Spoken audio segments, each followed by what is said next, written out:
শুভেন্দু অধিকারীর শপথ গ্রহণের অনুষ্ঠান আপনারা প্রত্যেকেই দেখলেন। সেখানে সাধারণ মানুষের ভিড় চোখে পড়ার মতো।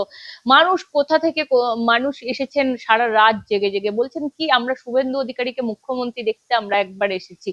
আমাদের অনেকেই মেদিনীপুর থেকে তারা আবেগে ভেসে বলছেন আমাদের বুবাই আজকে মুখ্যমন্ত্রী শপথ নেবে সেটা দেখতে এসেছি। এই মুহূর্তে দাঁড়িয়ে আপনারা দেখেছেন আমাদের ক্যামেরাতেও ধরা পড়েছে, কিন্তু এই শুভেন্দু অধিকারীর শপথ গ্রহণের মাধ্যমে নরেন্দ্র মোদীর কোন স্বপ্নটা পূরণ হলো যে নরেন্দ্র মোদীকে দেখা গেল নত মস্তকে বাংলার মানুষের উদ্দেশ্যে তিনি প্রণাম করলেন। নরেন্দ্র মোদী দেশের প্রধানমন্ত্রী, তিনি বাংলার মানুষকে প্রণাম করলেন। আমরা প্রত্যেকেই জানি নরেন্দ্র মোদী কিন্তু বলেছিলেন আমি সেই শপথের সময় আসবো। তার যে এই কনফিডেন্ট কোথা থেকে এলো, এত কনফিডেন্ট তিনি কি করে আগে থেকেই বুঝতে পারলেন? আর বাংলা নরেন্দ্র মোদীর কাছে কত চ্যালেঞ্জ ছিল। আর শুভেন্দু অধিকারী আজকেই মুখ্যমন্ত্রী শপথ নেওয়ার পর শুভেন্দু অধিকারীর কাছে তিনটে চ্যালেঞ্জ, প্রথম তিনটে কাজ যেটা আজ থেকেই করতে হবে, কি হতে পারে সেগুলো। আমার সঙ্গে রয়েছেন রাজনৈতিক বিশ্লেষক বিশ্বনাথ চক্রবর্তী, কথা বলবো স্যারের সঙ্গে আরো একটা বিষয় নিয়ে কথা বলবো। আজ যে কজন মন্ত্রী সবাই আজকে তারা প্রধানমন্ত্রীর সামনে শপথ নিল, তার মাধ্যমে নরেন্দ্র মোদী কি বার্তা দিতে চাইলেন, বা নরেন্দ্র মোদীর সামনে এই যে যারা আজকে মন্ত্রিসভা শপথ নিলেন তাদেরকে দিয়ে বাংলার মানুষকে কি বার্তা দিতে চাইলেন সেই সম্বন্ধে বিশ্লেষণ করব। স্যার, প্রথমত নরেন্দ্র মোদী শুভেন্দু অধিকারী শপথ গ্রহণের দিনই দেখা গেল বাংলার মানুষকে নত মস্তকে প্রণাম করলেন, সেই ছবি এখন ভাইরাল সোশ্যাল মিডিয়ায়। দেখো, আজকে নরেন্দ্র মোদীর জীবনের সবচেয়ে সফল দিন। আজকে ভারতবর্ষের সবচেয়ে হ্যাপিয়েস্ট পার্সন নরেন্দ্র মোদী, যেটা বছরকে বছর যুগের পর যুগ, যখন জনসংঘ ছিল, যখন আরএসএস ছিল, যখন বিজেপি এমনকি 303টে আসন পাওয়ার পরেও নরেন্দ্র মোদীরা সবসময় স্বপ্ন দেখতেন যে শ্যামাপ্রসাদ মুখোপাধ্যায়ের তৈরি রাজ্যে তাদের জয়ের পতাকা কবে উঠবে। যে শ্যামাপ্রসাদ মুখার্জির হাত ধরে জনসংঘ এবং আজকের বিজেপির গড়ে উঠেছিল, যার হাত ধরে বিজেপির কাছে বলা যায় যে বিজেপির জনক যদি হয় শ্যামাপ্রসাদ মুখার্জি, সেই শ্যামাপ্রসাদ মুখার্জির রাজ্যে বিজেপি কখনো আসতে পারে এটা বিজেপির অনেককে মানুষ বিশ্বাস করতেন না। আমরা তো বিশ্লেষক। নরেন্দ্র মোদী, অমিত শাহ দিনের পর দিন চেষ্টা করে শেষ পর্যন্ত বিজেপির যুগের পর যুগ কর্মী সমর্থকদের, নেতাদের স্বপ্ন পূরণ করলেন। নরেন্দ্র মোদী ইতিহাস হয়ে গেলেন এবং এই জয়টা যে পুরোপুরি নরেন্দ্র মোদীর নেতৃত্বে হয়েছে। তোমার চ্যানেলে আমি বলেছি যে 2025 সালে জুন মাসে আলিপুরদুয়ারে গ্যাস প্রকল্পের উদ্বোধন এবং পাশাপাশি বিজেপির কর্মী সভাতে ভাষণ, সেই দিক থেকে সেদিন থেকে শুরু করেছিলেন 2026-এর বিধানসভা নির্বাচনের জয়ের প্রস্তুতি। আর একটা বিষয় আপনারা দেখেছিলেন, পুরো বড় এপিসোড করেছিলাম আমরা বিশ্বনাথ চক্রবর্তীকে নিয়ে, যখন নরেন্দ্র মোদী বলেছিলেন 294-তে আমিই প্রার্থী, তখন আপনি বলেছিলেন মোদীর বেশি এই পপুলারিটি না মমতার বেশি পপুলারিটি এইবারেই বোঝা যাবে, বুঝলেন আজকে? না না, ফলের দিনই তো বুঝতে পেরেছি। মানে মানে বিজেপির নিজেদের এস্টিমেটই তো ছিল দিনের পর দিন। শুভেন্দু অধিকারী 177টা আসন জয়ের কথা বলেছেন, অমিত শাহ 170-এর মতন বলেছেন। যারা বিশ্লেষণের কাজ করি আমরাও বলতে পারিনি, আবার দু একটা নিশ্চয়ই এক্সিট পোল বলেছে 100, মানে তারও হয়তো দু একজন মিলেও দিয়েছে। কিন্তু প্রশ্ন হচ্ছে যে বিজেপির ভেতরের যে এস্টিমেট, সেই এস্টিমেটেও তো এই ঝড় ভাবেনি। মানে শেষ পর্যন্ত এই ঝড়টা নরেন্দ্র মোদীর কৃতিত্ব। আরেকটা কারণ, সেটা হলো নরেন্দ্র মোদী প্রধানমন্ত্রী হিসাবে এত অপমান এই রাজ্যে হয়েছে, অমিত শাহ এত অপমান হয়েছে, জেপি নাড্ডা এত অপমান হয়েছেন, এ রাজ্যে মমতা বন্দ্যোপাধ্যায় রাষ্ট্রপতিকেও ছাড়েননি, দ্রৌপদী মুর্মুকে। এবং নরেন্দ্র মোদী সম্পর্কে মানে কি ধরনের কোমরে রশি কথা বলেছেন। একজন প্রধানমন্ত্রীর কে প্রোটোকল মানা হয়নি, ভাবা যায় না ভারতবর্ষে নরেন্দ্র মোদী কি ধরনের অপমান হয়েছেন। তিনি একটা মানে ঝড়ের মূল্যায়ন করতে এসেছিলেন, সেখানে চিফ সেক্রেটারিকে মমতা বন্দ্যোপাধ্যায় সঙ্গে নিয়ে চলে গেলেন। মানে প্রোটোকল অনুসারে প্রধানমন্ত্রী যেখানেই আসবে চিফ সেক্রেটারিকে থাকা বাধ্যতামূলক। চিফ সেক্রেটারি, হোম সেক্রেটারিকে রাষ্ট্রপতি আসলে থাকা বাধ্যতামূলক। তুমি দেখেছো কয়েকদিন আগে দ্রৌপদী মুর্মুকে কিভাবে অপমান করা হয়েছে। ফলে নরেন্দ্র মোদীর ব্যক্তিগতভাবে অপমানিত হয়েছেন। ফলে আজকে মধুর প্রতিশোধ তিনি নিলেন। এবং তৃতীয় আরেকটা আমি কারণ মনে করি, যেটা একেবারে জেনুইন কারণ, নরেন্দ্র মোদী, অমিত শাহ তো বটেই, আরএসএস এর সামগ্রিকভাবে বাংলাদেশের ডেভেলপমেন্টের পরে হাসিনার প্রস্থান এবং জিহাদি সরকার ইউনিসের নেতৃত্বে গড়ে উঠলে যেভাবে অনুপ্রবেশ ঘটছিল, সেটা ভারতবর্ষের জাতীয় সংহতির পথে বিপজ্জনক, ভারতবর্ষের নিরাপত্তার জন্য বিপজ্জনক ছিল। ফলে নরেন্দ্র মোদী দেশের প্রধানমন্ত্রী, তিনি জানতেন যে এবার যদি মমতা বন্দ্যোপাধ্যায়কে মানে ক্ষমতাচ্যুত না করা যায়, তাহলে রাজ্য বিপন্ন হয়ে পড়তে পারে। ফলে পশ্চিমবাংলার ভারতবর্ষে থাকবে কি থাকবে না, এই ইস্যু পর্যন্ত উঠে এসেছিল। ফলে নরেন্দ্র মোদী কাছে বড় চ্যালেঞ্জ ছিল এই নির্বাচনে জয়লাভ করা।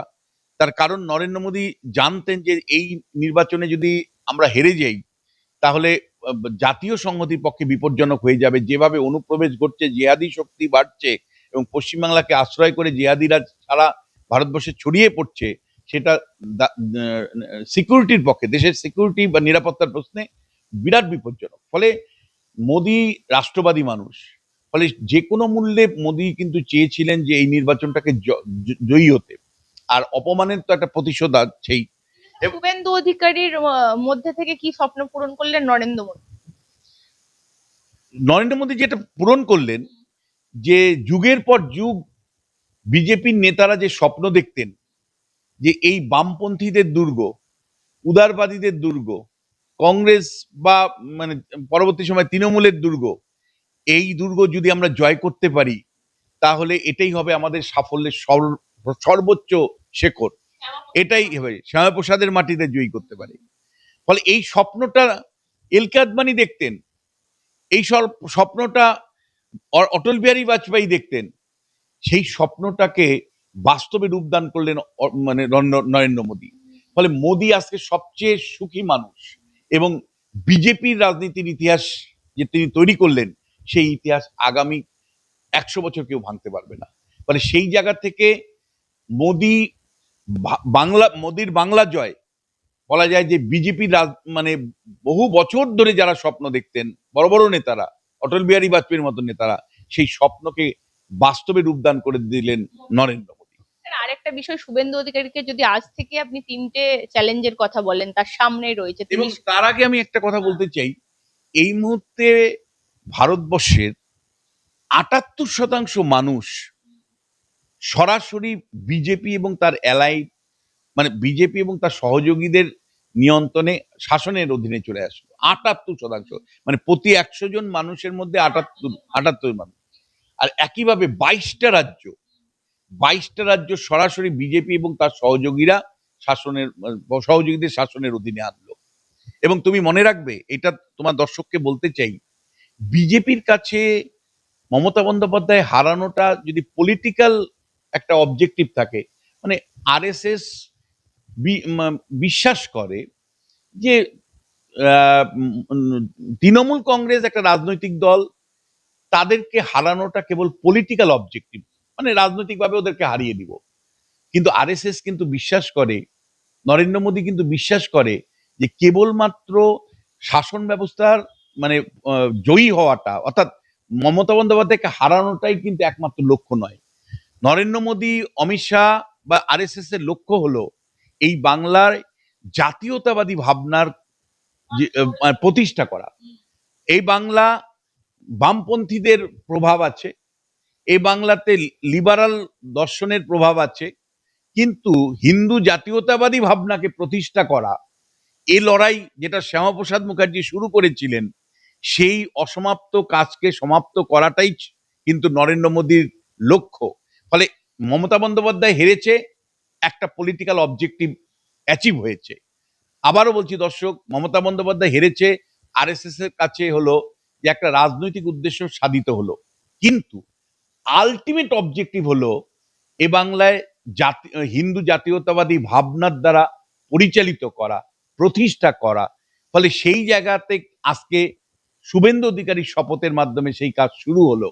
আগামী দিনে হিন্দু জাতীয়তাবাদী ভাবনা বা জাতীয়তাবাদী যে ভাবনা, গৈরিক ভাবনা, সেটাকে সর্বস্তরে প্রতিষ্ঠা করা, সেই ভাবনা, জাতীয়তাবাদী ভাবনা অনুসারে এই রাজ্যকেও পরিচালিত করা। আপনারা মনে থাকতে পারে এই রাজ্যে এমন একটা সরকার ছিল, তৃণমূল সরকার, যে সরকার কার্যত জাতীয়তাবাদী ভাবনার ধারে কাছে ছিল না। তারা মিলিটারির বিরুদ্ধে জিহাদ ঘোষণা করত। তারা মানে বালাকোটে স্ট্রাইক হলেও মমতা বন্দ্যোপাধ্যায় সন্দেহ প্রকাশ করতেন যে আদতেও স্ট্রাইক হয়েছে কিনা। পুলওয়ামার ঘটনা নিয়েও তারা প্রশ্ন করতেন। তারা অনুপ্রবেশকারীদেরকে উৎসাহিত, তাদের বিরুদ্ধে অভিযোগ।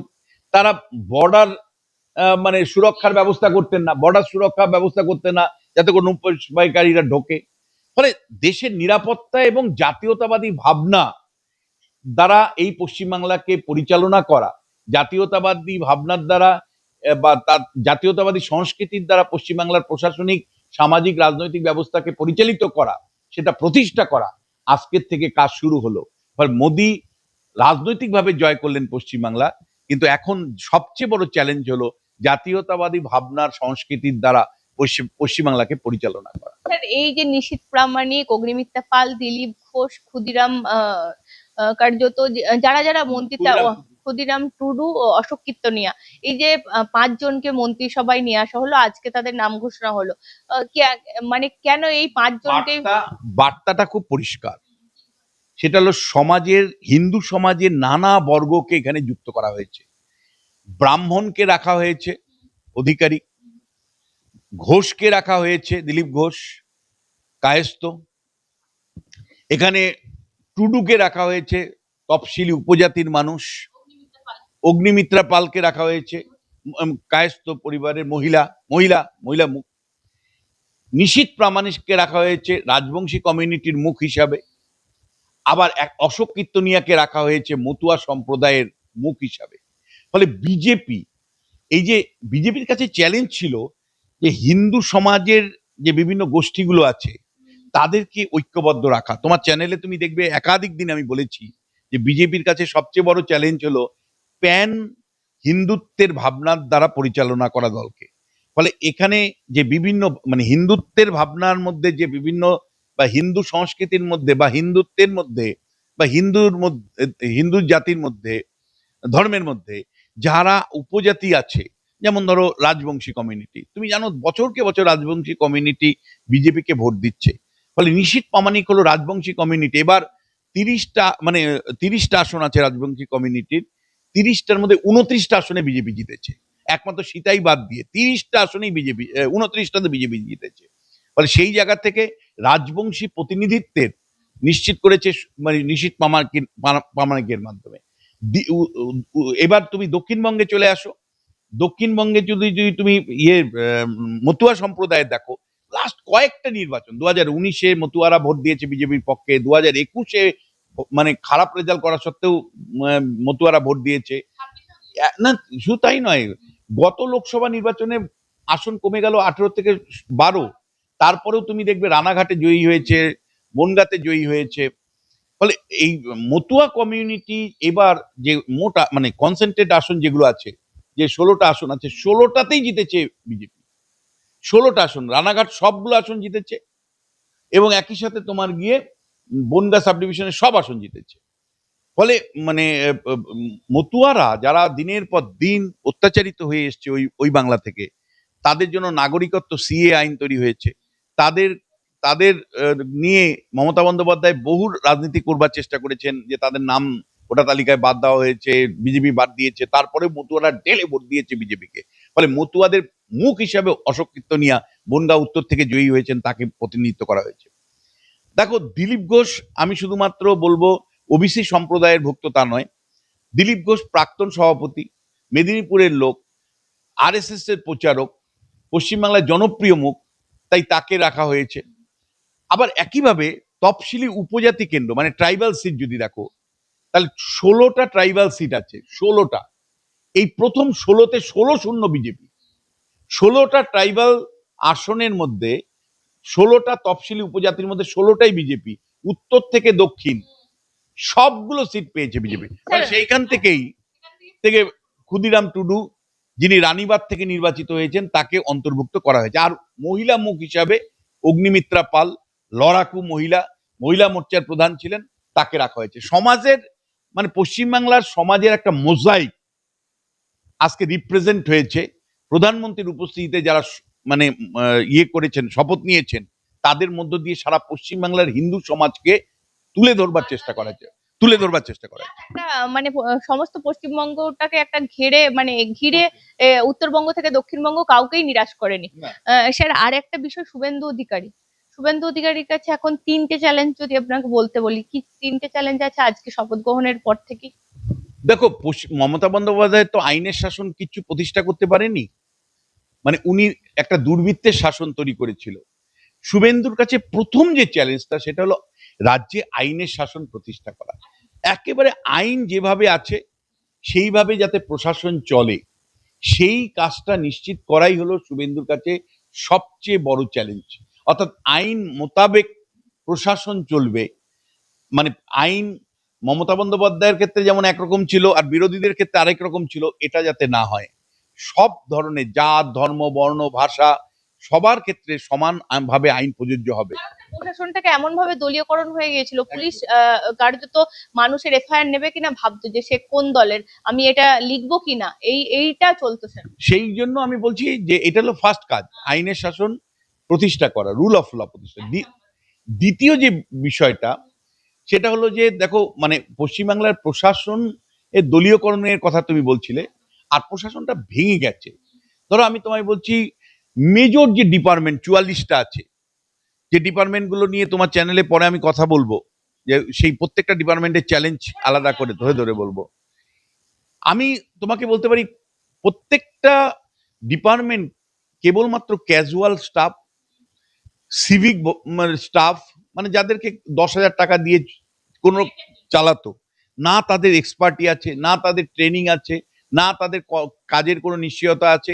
কেবল মমতা বন্দ্যোপাধ্যায় রাজনীতি করবার জন্য এই অস্থায়ী কর্মীগুলোকে নিয়োগ করে, ডিপার্টমেন্টের পর ডিপার্টমেন্টে নিয়োগ করে ডিপার্টমেন্টগুলোকে অকেজো করে রেখেছে। ফলে শুভেন্দু অধিকারীকে যেটা করতে হবে সেটা হলো ইমিডিয়েটলি ম্যান পাওয়ার, মানে প্রত্যেকটা ডিপার্টমেন্টের যিনি সচিব আছে তাকে নির্দেশ দিতে হবে যে আপনার ডিপার্টমেন্টের ম্যান পাওয়ার কি আছে, মানে ম্যান পাওয়ার প্ল্যানিং আমরা বলি, মানে জনবহু মানে মানে যারা কর্মী, সেই কর্মীদের পরিকল্পনা তৈরি করতে হবে। মানে কোথায় খামতি আছে, কি ধরনের কর্মী খামতি আছে, কি নিয়োগ, কোন কোন দপ্তরে নিয়োগ ইমিডিয়েটলি করতে হবে যাতে দপ্তরটা চলে। ফলে ম্যান পাওয়ার প্ল্যানিং এটা একটা বৃহত্তম কাজ। ইমিডিয়েটলি মন্ত্রিসভা মানে মানে সিদ্ধান্ত নিয়ে, হ্যাঁ, এটা প্রথম কাজই হলো যে প্রত্যেক দপ্তরের সেক্রেটারিকে নির্দেশ দেওয়া যে আপনার দপ্তরের ম্যান পাওয়ার কি আছে, কোথায় শর্টেজ আছে, কাদেরকে নিয়ে কাজ করছেন, সেই পরিকল্পনাটা পরিষ্কার তৈরি করা, আপনারা কি কাজ করছেন এবং কোথায় খামতি আছে। এটা হলো ম্যান পাওয়ার প্ল্যানিং এর বা ডিপার্টমেন্ট। এটা দ্বিতীয়, যেটা আমি মনে করি খুব ইমিডিয়েটলি। তৃতীয় যে কাজটা আছে সেটা হলো প্রত্যেকটা পুরসভা, মানে সংবিধান অনুসারে পুরসভার আর 6 মাসের মধ্যে নির্বাচন করতে হবে। ফলে পুরসভাগুলো কিন্তু ভেঙে দেওয়ার এখন একদম সুবর্ণ সুযোগ। আমি শুভেন্দু অধিকারী, তোমার চ্যানেলের মাধ্যমে শুভেন্দু অধিকারীকে অনুরোধ করব যে পশ্চিমবাংলার যে সমস্ত পুরসভা সংবিধান অনুসারে নির্বাচনের 6 মাস আগে ভেঙে দেওয়া যায়, ইমিডিয়েটলি আপনি ভাঙুন, ভেঙে প্রশাসক বসান। কেন? পুরসভাগুলো কাজ কিন্তু হচ্ছে না, এমনকি অনেক পরিষেবা বন্ধ করে দিয়েছে, মানুষ হয়রানির শিকার হয়েছে। নবনির্বাচিত এমএলএ তরুণজ্যোতি তেওয়ারি, তিনি একটি নিজস্বভাবে ভিডিও তৈরি করেছেন, মানে পরিষেবা দিন।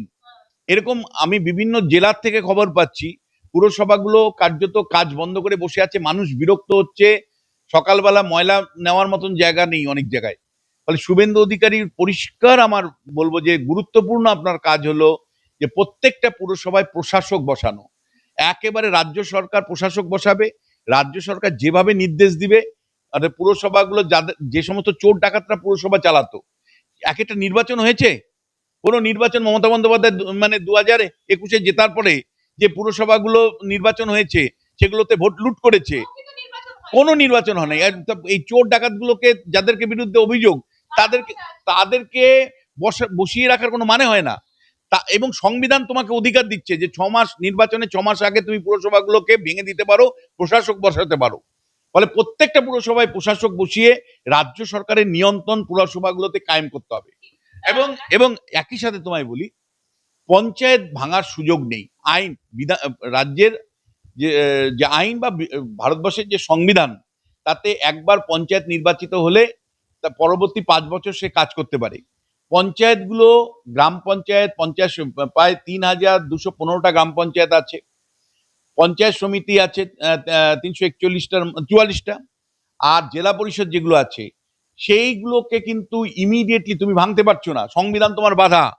অথচ তৃণমূল কংগ্রেস এগুলো দখল করে আছে। এবং তুমি জানো 23-এর পঞ্চায়েত নির্বাচনে এগুলো কিভাবে দখল হয়েছে, মানে একেবারে কার্যত বলে বিরোধী শূন্য করে মানে জিতেছে, রিগিং করে। ফলে এবং এগুলো চোর ডাকাত সব ভর্তি হয়ে আছে। ফলে এই গ্রাম পঞ্চায়েত, পঞ্চায়েত সমিতি, জেলা পরিষদ যেহেতু তুমি ভাঙতে পারছো না, ইমিডিয়েটলি ফিনান্সিয়াল অ্যাডভাইজার বসাতে হবে। অর্থাৎ রাজ্য সরকার প্রত্যেকটা পঞ্চায়েতে আর্থিক উপদেষ্টা বা ফিনান্সিয়াল অ্যাডভাইজার, আবারও বলছি আর্থিক উপদেষ্টা বা ফিনান্সিয়াল মানে অ্যাডভাইজার প্রত্যেকটা গ্রাম পঞ্চায়েত 3215টা গ্রাম পঞ্চায়েতেই বসাতে হবে, 344টা পঞ্চায়েত সমিতিতেই বসাতে হবে, সবগুলো জেলা পরিষদেই বসাতে হবে। কেন বলছি আমি তোমাকে, আলটিমেটলি কিন্তু সার্ভিস দেয় কিন্তু পঞ্চায়েত, তোমার বাড়িতে সার্ভিস পৌঁছায় হলো পুরসভা। মানুষ ক্ষিপ্ত হয়ে যাবে, মানুষ ভাববে এই সরকার কাজ করছে। এক্স্যাক্ট তাই, মানুষ মনে করবে যে শুভেন্দু অধিকারী কাজ করছে না। ফলে শুভেন্দু অধিকারীকে কিন্তু কোনো মায়া দয়া করলে চলবে না।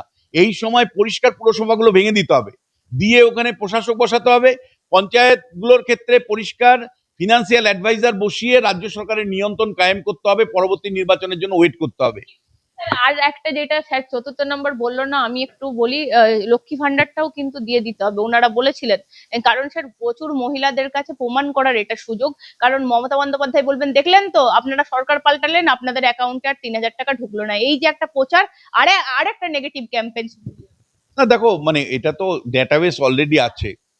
এবার একটা সিদ্ধান্ত, 1 মাস না বন্ধ থাকে মানুষের। শুভেন্দুদের যেটা করতে হবে, মানে মুখ্যমন্ত্রীকে যেটা সিদ্ধান্ত নিতে হবে সেটা হলো যে এর একটা স্কুটিনি করতে হবে। কারণ তৃণমূল কংগ্রেস এমন এমন লোককে দিয়ে রেখেছে, প্রফেসর আমি, আমার বউ পাচ্ছে লক্ষ্মীর ভান্ডার, ইঞ্জিনিয়ার আমি, আমার বউ পাচ্ছে। ফলে এটা অন্তত আর এমনও হয়েছে অনেক বেনামেও আছে। ফলে পরিষ্কার লক্ষ্মীর ভান্ডারের যারা প্রাপক তাদের স্কুটিনি একটা করা দরকার। আমার ব্যক্তিগত ধারণা যে স্কুটিনি করলে কিন্তু বহু ভুয়ো নাম বা একেবারেই যার মিনিমাম যোগ্যতা নেই সেই লোকগুলো নামও ঢুকিয়ে রাখা হয়ে যাচ্ছে। ফলে সেই নামগুলোকে বাদ দিয়ে তারপরে একটা স্ক্রিনিং করে ইমিডিয়েটলি, তোমার সাথে একমত যে লক্ষ্মীর ভান্ডার আটকে রাখা যাবে না, যুবসাথী মতন প্রকল্প যেগুলো যুবকদের দেবে বলেছিল সেগুলো আটকানো যাবে না, মাতৃত্বকালী যে 21,000 টাকা সেটাও আটকানো যাবে না, বাসের পরিবহন, মহিলাদের পরিবহনের আটকানো যাবে না, তাদেরকে বিনা পয়সায়। বিষয় নিয়ে শাসক দল প্রশ্ন তুলেছে। হ্যাঁ, সেগুলো তো করতেই হবে। কিন্তু ইমিডিয়েটলি আমি আবারও তোমায় বলবো, সবচেয়ে গুরুত্বপূর্ণ চ্যালেঞ্জ হলো আইনের শাসন প্রতিষ্ঠা করা, আইন অনুসারে চলা। 2 হলো যে প্রত্যেকটা দপ্তরের ম্যান পাওয়ার প্ল্যানিং করা, মানে শর্টেজ কোথায় আছে, কিভাবে কোথায় খামতি আছে, ডিপার্টমেন্ট গুলোকে চালানোর মতন কি ধরনের ম্যান পাওয়ার নিয়োগ করা উচিত, সেই ম্যান পাওয়ার প্ল্যানিং তৈরি করা। তৃতীয় যেটা আমি তোমাকে বললাম যে পঞ্চায়েত পুরসভার ক্ষেত্রে ইমিডিয়েটলি এগুলোকে ভেঙে দিয়ে প্রশাসক বসানো, তারপরে নির্বাচনে যাওয়া, এবং পঞ্চায়েতগুলোর ক্ষেত্রে ফিনান্সিয়াল অ্যাডভাইজার বসিয়ে রাজ্য সরকার সরাসরি নিয়ন্ত্রণ নেওয়া দরকার।